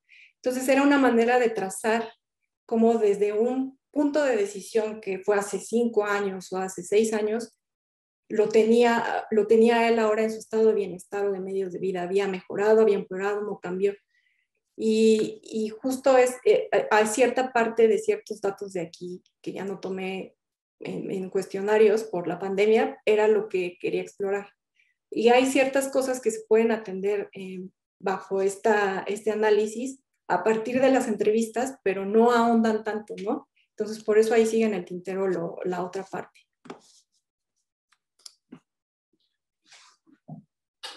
Muchas gracias. Tenemos aquí una serie de preguntas de Jorge Escandón, y veo a Oscar Calderón. A ver, te leo, Gaby, un par de preguntas de Jorge. Pasamos con Oscar y luego regresamos. ¿Qué tanto han influido las organizaciones de productores como la Pajal Yajal TIC en aspectos relacionados con el manejo de agua y conservación de bosques? ¿Qué tanto facilita la adaptación como un proceso el fortalecimiento de instituciones comunitarias? ¿Qué tanto tu intervención genera sensibilidad y capacitación mutua bajo un proceso de diálogo de saberes? Y finalmente te pregunta, ¿qué estatus tienen las lagunas de la cuenca de estudio? Sí. La primera, sí, la primera fue de unas organizaciones. La primera vez va de nuevo, sí, porque viene aquí como muy compacto. ¿Qué tanto han influido las organizaciones de productores como la Pajal, Yajal, TIC en aspectos relacionados con manejo del agua y conservación de bosques? Pues ahí yo no he escuchado, a menos en los años que llevo de estas organizaciones. Ahí las organizaciones que han tenido importancia, sobre todo en una de mis comunidades de estudio, ha sido Monsanto y el crecimiento exponencial del cultivo de hortalizas. Y eso se dio hace un boom hace unos años porque a alguien le fue bien y les empezó a ir bien. Y es una comunidad que tiene sistema de riego y tiene pozos y tiene esa capacidad de producir hortalizas. Entonces, en esa comunidad en particular ha habido un boom de estos cultivos y en las otras 2 comunidades está muy inmerso el tema, por una parte, del Parque Nacional y de la conservación de los lagos y de las limitaciones que tienes para hacer agricultura, y la otra comunidad en la organización autónoma de la comunidad que se llama Josnaja para reforestar, tener programas de reforestación y cuidar el ambiente. Entonces, cada uno, bajo sus diferentes contextos, ha tenido cambios y transformaciones importantes, tanto en conservar como en no conservar los recursos. Y A ver, espérame, ¿por qué tanto facilita la adaptación como un proceso el fortalecimiento de instituciones comunitarias? Yo creo que bastante. Yo creo que más bien sería de mucha ayuda que se fortalecieran. No hay yo no veo en ninguna comunidad como al menos una autoridad municipal o ejidal que trate estos temas, ¿no? Las personas, los individuos están informados, algunos y tienen una percepción de qué es cambio climático y de qué deben de hacer y qué no deben de hacer, o los cambios, o usan estrategias que en los años han aprendido de sus antepasados, pero yo creo que eso hace mucha falta, la vinculación con autoridad municipal y ejidal, ¿no? Porque si no, todo se queda como no sé, o sea, no hay ninguna respuesta. Ellos están, por ejemplo, están totalmente desvinculados de la alerta de sequía o de información que nosotros tenemos porque tenemos una computadora enfrente de nosotros y podemos saberlo porque tenemos esa capacidad o ese conocimiento. Pero falta mucho por hacer en vincular autoridades de diferentes niveles. Y la otra creo que se ha ayudado a la sensibilización, ¿no? Sí. Yo creo que en ese sentido es lo más bonito que mis compañeras y yo hemos aprendido.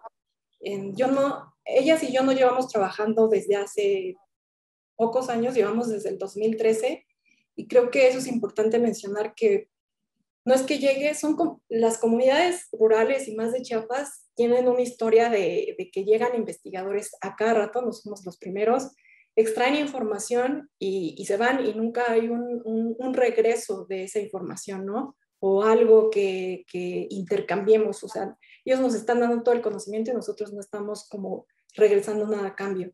Entonces, en esa parte, desde el 2013 se ha generado un proceso de confianza con estas comunidades y de realmente buscar soluciones ante sus problemáticas. Lamentablemente me limita y nos limita a todos el financiamiento y los tiempos que tenemos para cumplir con los proyectos, pero pues ahí tenemos todavía mucho por hacer, y la sensibilización sí creo que ha sido un tema súper importante, porque sin esa confianza ya establecida no podríamos tener toda esta información, y siempre les hemos regresado información y siempre estamos buscando financiamiento para cambiar ciertas cosas que en este momento se pueden cambiar y que son un poco más fáciles. Por un rápido ejemplo es un proyecto que tenemos ahorita y donde también está Francisco, que es a través de las percepciones que investigó otra compañera mía de la falta de agua. Una comunidad limita el riego de las hortalizas ellos solos porque han visto una baja de su lago, que es donde surten su agua, y una falta de lluvias. Y ellos se pusieron muy estrictos y limitaron su riego hasta sus hortalizas de traspatio. Entonces eso hace que pensemos como en opciones qué podría ser lo que podríamos hacer. Entonces va a haber un plan en el cual en ciertas casas, no se puede tampoco hacer en todos, o en ciertos lugares específicos, poner captadores de agua de lluvia, sobre todo en escuelas, para que no sea es un espacio público, no es una casa en particular, no entran ahí cuestiones de poderes, ni de quién sí ni quién no, y de reusar el agua que sale de la cocina a través de unos filtros, una membrana que puede hacer que tengan al menos tantita agua para regar sus plantas de traspatio. Muy bien, Avi, gracias. Bueno, pasamos ahora con Oscar y ahorita regresamos al chat con que hay más preguntas. Oscar, adelante. Hola, Avi, buena presentación, muy interesante tu tema. Te quería preguntar algo, más o menos ya lo respondiste, la retroalimentación con los agricultores. ¿Cómo le haces llegar a ellos los resultados que tienes para que ellos tomen la decisión de que si se adaptan o no en base a tus resultados? Sí, yo creo que ese es un ejercicio que me falta mucho por desarrollar. Yo no soy de sociales, yo soy bióloga, pero estoy en un posgrado que conjunta pues las partes sociales y económicas y ecológicas de un sistema, ¿no? Entonces, ahí yo no puedo responder y tampoco puedo decir que yo llego como pues tengo estos resultados, esto para mí es lo que deberían de hacer, ¿no? Y esto es lo que está bien y esto es con lo que les va a ir bien. Más bien es poner sobre la mesa estrategias y que sea platicado y que sea discutido con las personas, porque también ahí se genera siempre conflictos de que, ¿por qué tú decides sobre lo que yo hago dentro de mi parcela, ¿no? Pero sí vale la pena recalcar que las personas están abiertas. O sea, yo llego como bióloga y ellos no piensan que llego a explorar mis entrevistas ni que llego a explorar cosas de cambio. Ellos llegan y, o sea, llego y me preguntan, ¿qué debo de hacer en mi parcela, no? Tú eres bióloga, tú debes de saber. ¿Le debo echar tanto líquido? ¿Le debo echar tanto fertilizante? ¿Verdad que sí crece bien así? Entonces, pues, yo desconozco, yo no soy de cuestiones como de ese tipo de conocimiento, ¿no?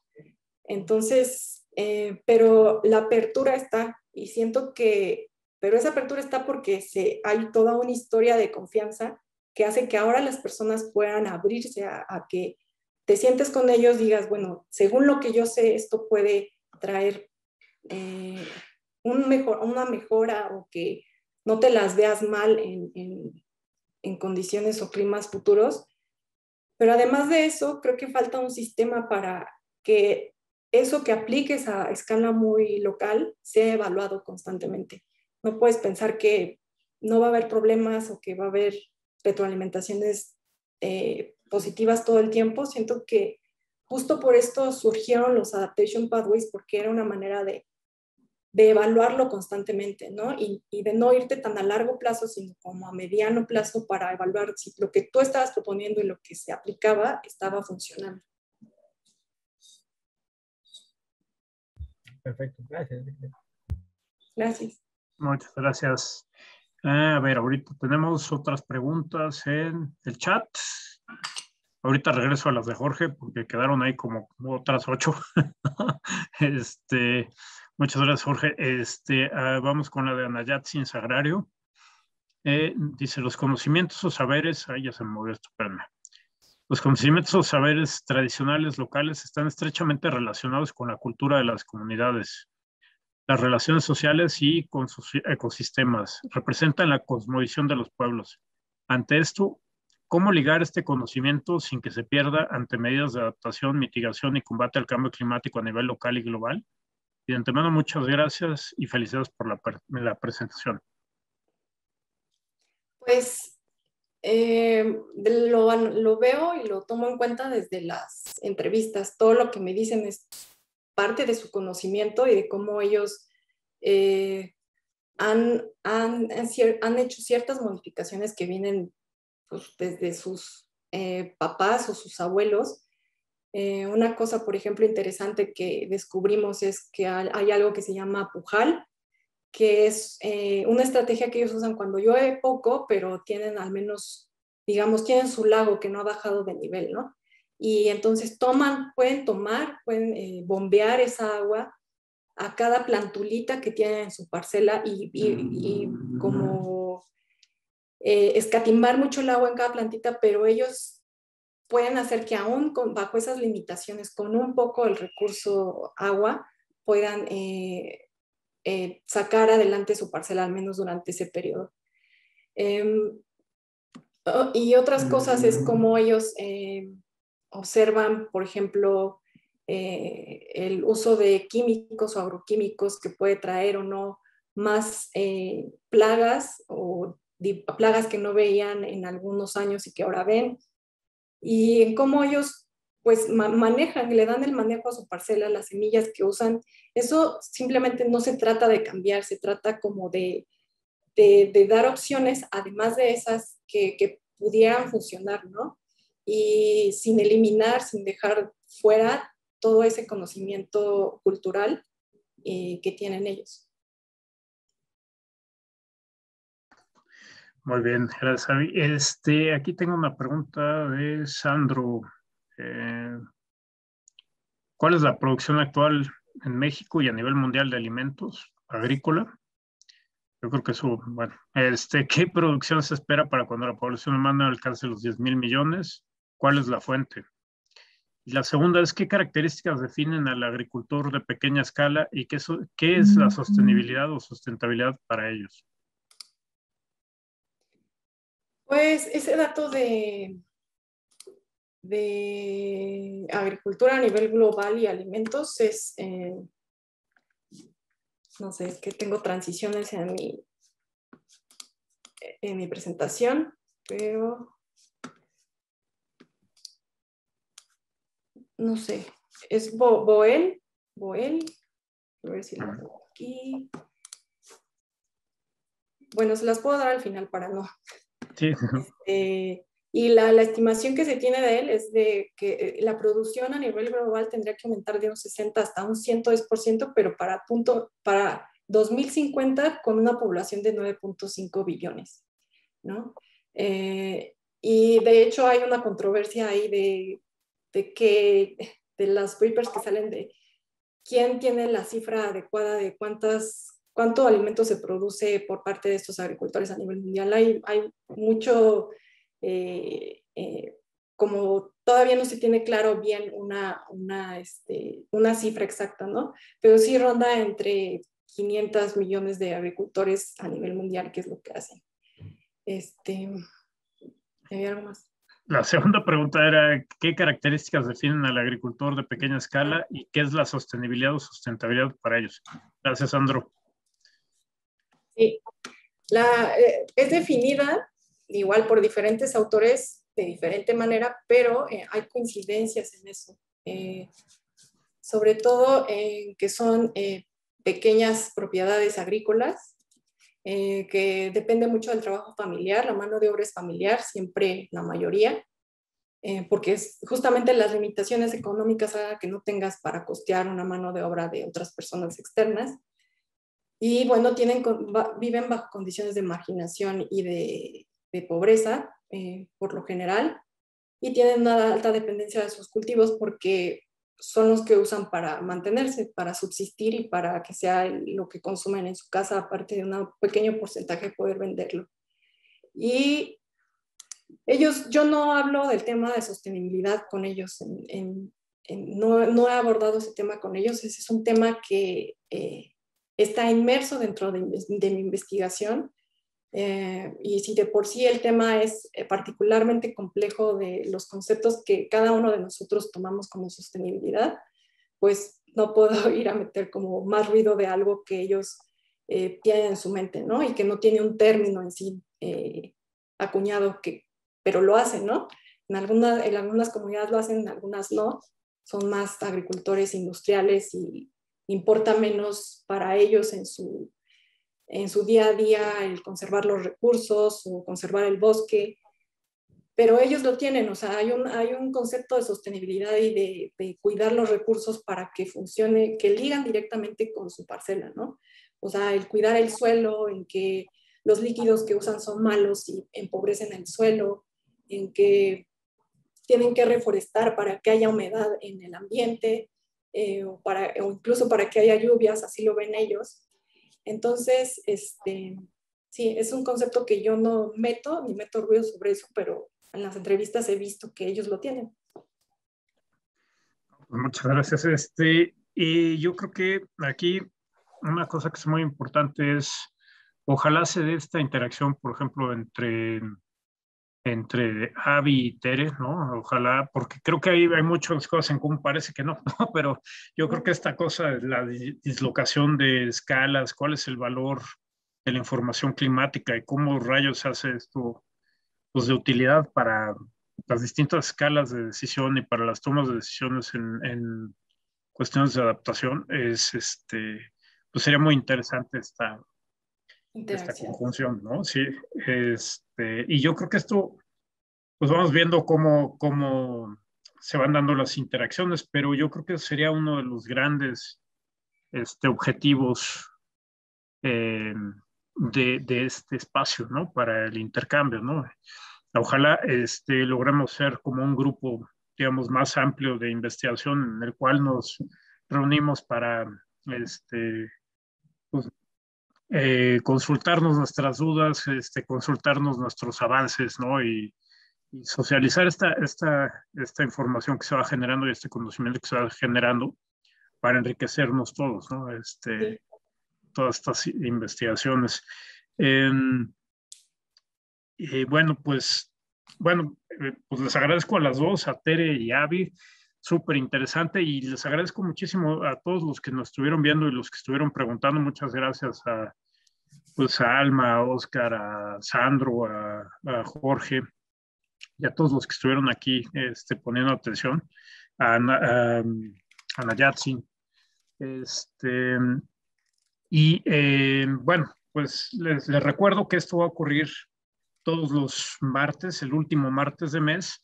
En vacaciones pues no vamos a estar, pero retomamos en agosto. Y si mal no recuerdo, ahorita Abril Pérez a lo mejor me puede corregir.